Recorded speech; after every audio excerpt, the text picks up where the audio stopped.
hadlayaa inanta yar ee 24 saac laascaanood ka soo ooyeysa eedo Salma marra burcaad ka ooyeysa marra laascaanood baad ka ooyeysa eeda maxaa ku mashquuliyay Salma see ka tahay taariikhda qoranteeda iska ilaali oo naga ilaali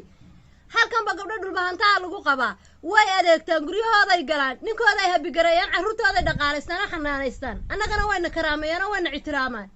Salma eedo see ka tahay eedo hablaha halkan jooga dhulbahantaa halkan lagu qabaa calanka khaatimo burca kuma xidhaan kamana lulaan guryahooda eeda joogaan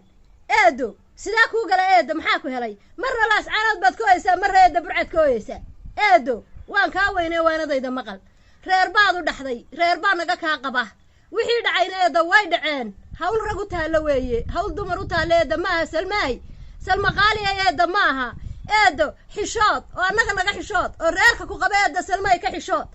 eedo waxaan kala ku raacinayaa inanka yara ku qaba eeda hawaarin halkan waad ka waashay xagga waad ka waashay eeda gacalisay inankana cagta dhulka u dhig miyaana dhagaysan heesta tiraahda ninka aan gabadhiisu gadaloola ka ilaalin khayrkiisa garab taagan weligii ma gaadhayo xitaa inankiiba daamish maskaxda kaga samays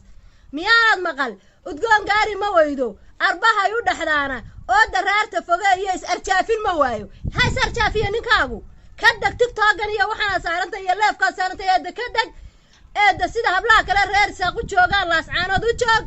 adeego ninkaaga tamadi reerka ku qaba tamadi annagana tamadi eeday gacaliso bil fadlan waxaan ka codsanaya wili maantaan kula hadlay eeday gacaliso annagana karaameeyo reerka ku qaba karaamee waana laga kaa qabaaya intaad hawshan iska dayso gurigaaga iyo ninkaaga iyo reerkaaga eeda ku mashquul waayahaagana laabta ku hayso jacaylkaadna jeceshahayna laabta ku hayso hablo kale lagu qabaaba way jecel yihiin talkood iyo xigaalkood iyo duriyada iyo Somaliland. Wassalaamu calaykum waraxmatullaahi wabarakaatuh.